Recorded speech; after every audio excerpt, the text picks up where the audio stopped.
It's a Mailbag Monday. Mets and Angels made a trade. Let's talk about it. You are Locked On MLB Prospects, part of the Locked On Podcast Network, your team every day.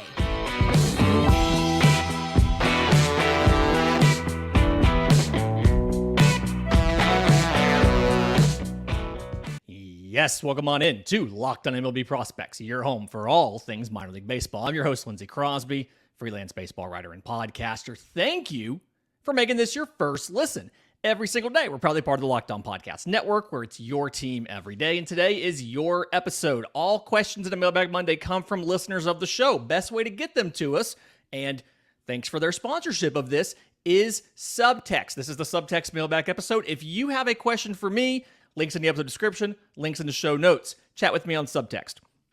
So, Eduardo Escobar was traded from the Mets to the Angels, along with cash considerations for pitchers Coleman, Crow, and Landon Marceaux. The cash considerations is they're paying down Eduardo Escobar's salary to the $720,000 league minimum. He signed a 2-year, $20 million contract. This was year 2 of that. So, in essence, they're paying $9 or so million for him to go away. 240, 295, 430 while he was with the Mets, played third base, became expendable when Brett Baty came up and took the job. We always love to see prospects get playing time. But I want to talk about the trade compensation that went back to the Mets because it's some interesting guys, 2 really interesting guys. First one, right-hand pitcher Coleman Crow, 28th rounder in 2019 out of high school. But again, the round doesn't always matter in baseball. He got 5th round money to go in the 28th round. 4 games this year in Double-A. 2-0 with a 1.88 ERA in 24 innings pitched. 31 strikeouts, so 11.6 per 9, to 6 walks, 2.25 per 9, 3 home runs allowed. He's on the injured list right now, but I'm really interested to see what happens when he comes back and he throws when he's not in Double-A, because the Double-A Southern League, where he played with the Rocket City Trash Pandas, has those weird baseballs. So what he does, it's a little bit of a unique package, and it's interesting, and that's why I'm curious to see what he does here. He's a 3-pitch guy mostly, fastball, slider, changeup. The fastball, probably above average, sits 93, can touch 95 with it, but he throws it like it's really unique in the way it approaches the plate because size-wise, I think he's around 6 foot tall, and he has a lower 3/4 slot. So the release point is below 6 feet. And because of it, it comes in a very flat angle, right? The backspin means that it's just coming in on a straight line, very flat. And so it's a little tough for guys to pick up, especially because the slot as well, it's off to the side. To go along with it, the slider somewhere between above average and plus sits in the low 80s. He can really kind of alter the shape of it. He can make it into a power curve. He can throw it as something a little harder, more of a traditional looking slider. So interesting there. And then the changeup is somewhere between average and above average. It kind of acts like a splitter at times.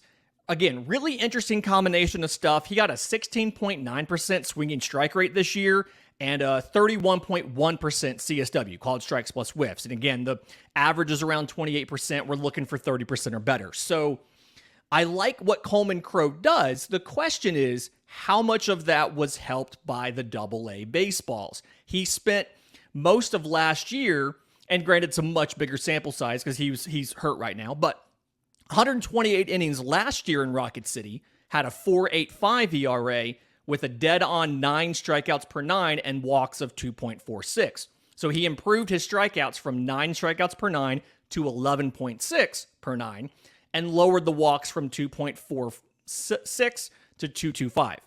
Again, how much of that is actual maturation? How much of that is the baseballs? We don't know. That's what we need to see. The other guy in the deal, a little bit of a lower ceiling, I'm worried, but 2021 third rounder Landon Marceaux came out of LSU with a last name like Marceaux that ends in an X. It kind of makes sense that he's a Louisiana guy there, went to college at LSU. That kind of seems to be their thing. But 12 games in Double-A Rocket City this year as well. 3-6, 4.88 ERA in 59 innings with 45 strikeouts, so 6.9 per 9 to 19 walks, 2.9 per 9, 7 home runs allowed. The stuff he doesn't get by on the stuff. He gets by on his control, which is really good. He gets by on the sequencing. Like his stuff, 12.3% swinging strike rate, 25% CSW. So it's not overwhelming stuff. Fastball sits in the low 90s. It's a sinker. He has a changeup and a slider. Both are in the low 80s. Has a curveball in the high 70s. It's just the way that he hits his spots, the way that he sequences all of those is what keeps him going. The question's going to be, can the Mets unlock some additional velocity, a difference of the pitch mix? Can they do something to make him better than what he's shown so far? That strikeout rate's around the exact same that it was in Rocket City last year and in Tri-City in High A last year. So it's not the baseballs. That's just who he is. The question is, can the Mets make him better? Did have a question coming in from Tyler about two other Angels prospects, Nelson Rada and Jorge Marcheco. So Nelson Rada, 2022 IFA, has spent 59 games in low A this year. 246, 390, 321's the slash line. 2 home runs, 11 extra base hits, 41 walks to 48 strikeouts, and 32 of 37 on stolen bases.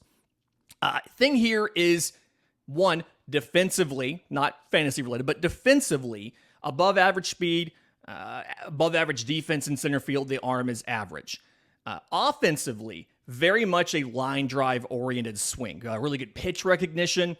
And the entire question here, both on defense when it comes to the arm and then offensively, how much power does he develop? I mean, he is a youngster. He is 17 years old right now in low A. So it makes sense that he only has 2 home runs, slugging of 321. Question is, where does that develop and get to as he continues to physically mature? And I think that's ultimately going to figure out what the ceiling is for Nelson Rada. The other guy, Jorge Marcheco, 11 games in low A. He's 6-3 with a 2.89 ERA in 65 and a third innings. 63 strikeouts, 8.7 per 9, to 16 walks, 2.2 per 9, 7 home runs allowed. Another one of those guys better than the sum of his parts. He threw a complete game last week, had a shutty entering the 9th inning, gave up, I think it was 1 or maybe 2 runs, but either way, they won the game. And the stuff he throws, curveball, split change, fastball, the fastball's in the high 80s, right? And so, I mean, it can touch 93 at times, but everything that his entire fate is predicated on where does that velocity develop to as he continues to physically develop. Just like Rada, he's a younger guy. He is 20, but he is a younger guy still. And so as he continues to develop, where does it go? What does it do? Where does it peak at? That's going to determine what his ceiling is.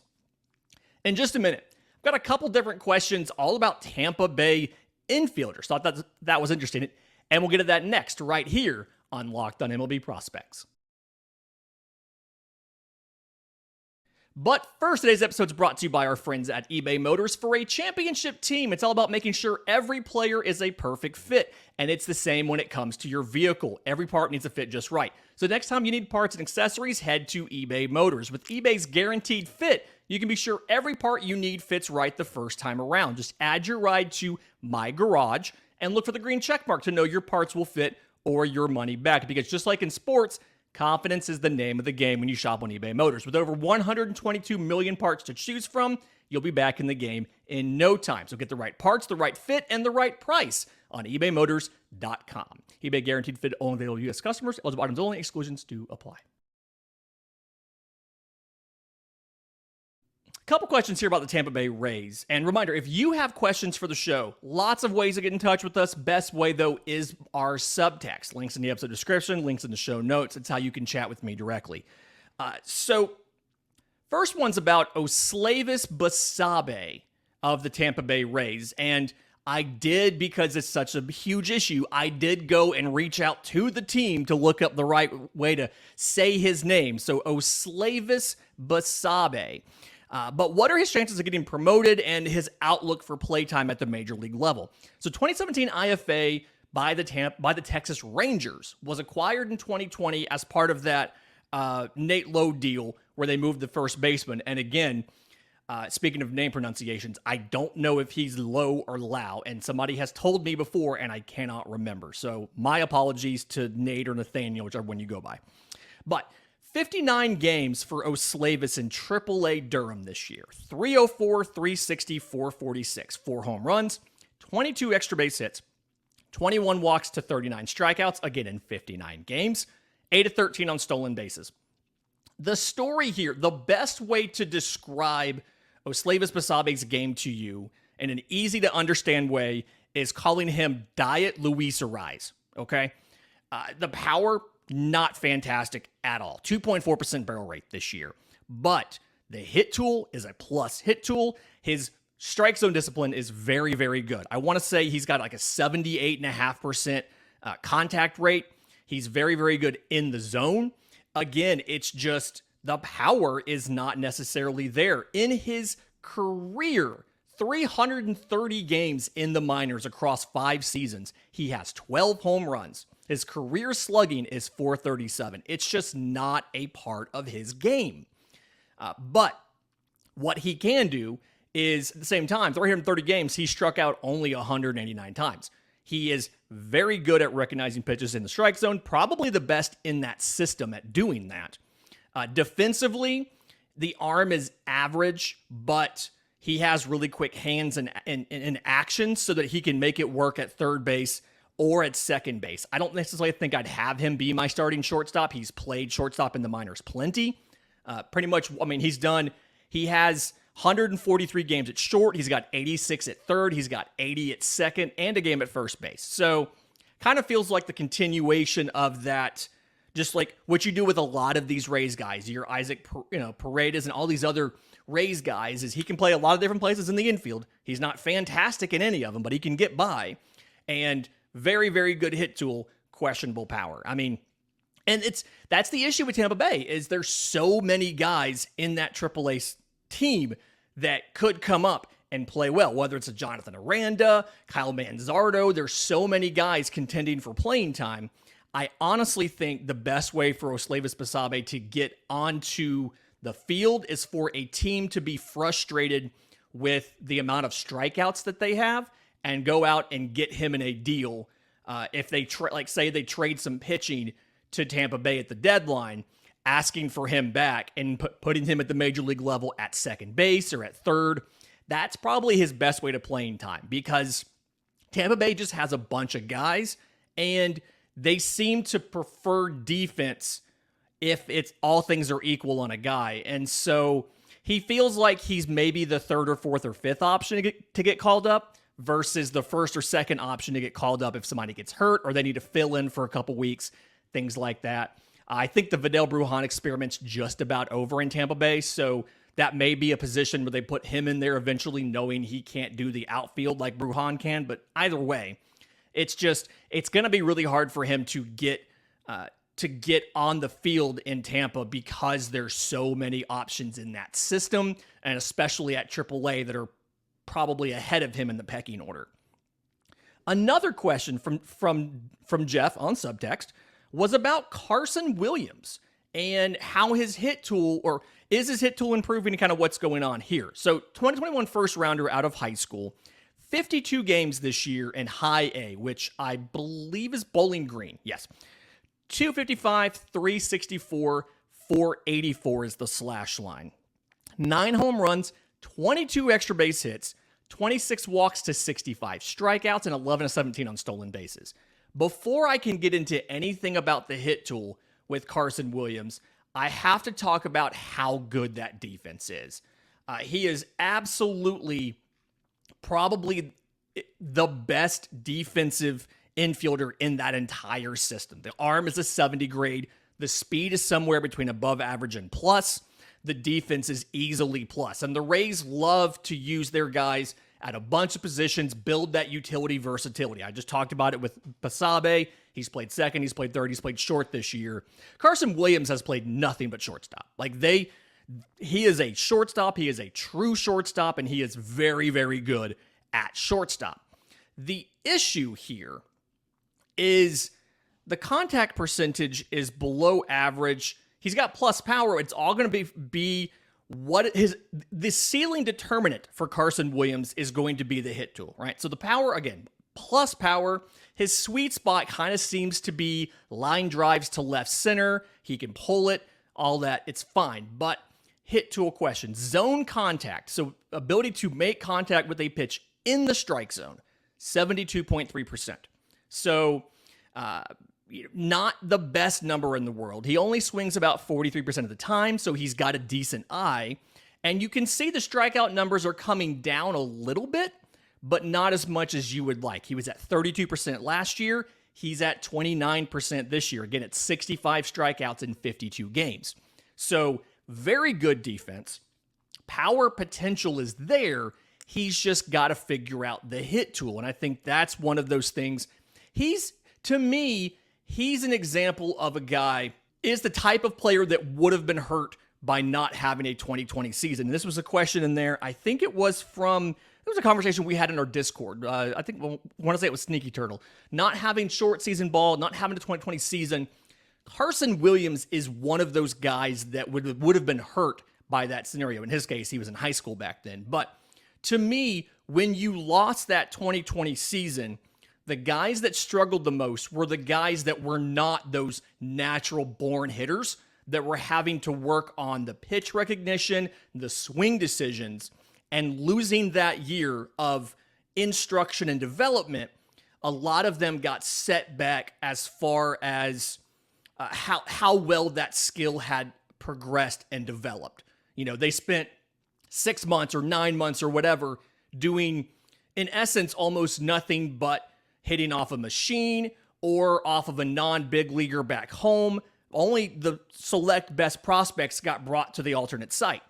And so you notice that in the guys that had questionable hit tools but had power potential, that's kind of the biggest place where you've seen the issues are guys like that. And if Carson Williams had been in the minors when that happened, he would have been a guy that we would have said, okay, he's going to be hurt coming out of 2020. He's going to need extra development. The development curve is going to look different. And the Rule 5 draft this year is going to look different because you have a lot of guys who were in the minors at that time who had their development messed up. There's going to be some values you can find there. In just a minute, we've got multiple questions about the Reds. And we'll get to that next right here on Locked on MLB Prospects.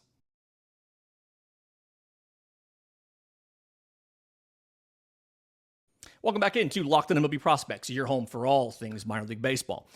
Doing our subtext mailbag. Again, thank you to everybody in Subtext who sent us questions. If you have a question for the show, Subtext links in the episode description. Chance to chat with me whenever you want. I always reach out to the Subtexters when I'm working on stuff and want to get their ideas, their input, things like that. So, first one was about third baseman Sal Stewart of the Cincinnati Reds. And the question here was about how is he developing, and is he maybe better than we're necessarily thinking he is off of the statistics? So 2022 first rounder out of high school, picked 32nd overall, and very much a difference in philosophy for the Reds in that draft. They used to take like high school guys that had massive power. Think about like a Reese Hines and things like that. This draft was a little bit different because they went with folks who had very good hit tools. They got Cam Collier at 18th overall, and then after that, they got Sal Stewart. And his hit tool has been as good as advertised. So, 58 low A games, 251, 366, 355, 4 home runs, 14 extra base hits, 39 walks to 39 strikeouts, 7 to 10 on stolen bases. The slash line doesn't scream to you fantastic, right? But when I look at some of the underlying data, some of the underlying numbers, I can see the potential for the plus power. It's coming in slightly below average, but I can see the potential, and I can see all of the other things in the swing that bring his numbers down. So average exit velo 87.1, his max exit velo 106.8. That 90th percentile number, 101.5. So slightly below average, but then again, he is 19 years old. The big issue for Sal Stewart, he's got fantastic, he's a fantastic hitter, fantastic pitch recognition. The swing decisions are good. His issue is the launch angle. So right now, and let's quantify good pitch recognition and swing decisions, okay? 87.7% zone contact. So when he sees a pitch in the zone, he hits it. 95% chase rate, meaning he's only chasing 5% of the time. Fantastic pitch recognition. Again, the issue is the launch angle. 58% ground ball rate. 24% line drive, 17% fastball. So he's hitting the ball on the ground more than half the time. And you'll remember a barrel is a hard hit ball at the proper launch angle to get a home run. So despite having plus raw power, and having a max exit velo of 106 and a 90th percentile of 101, he's got a 0.6% barrel rate because he's not getting the ball in the air.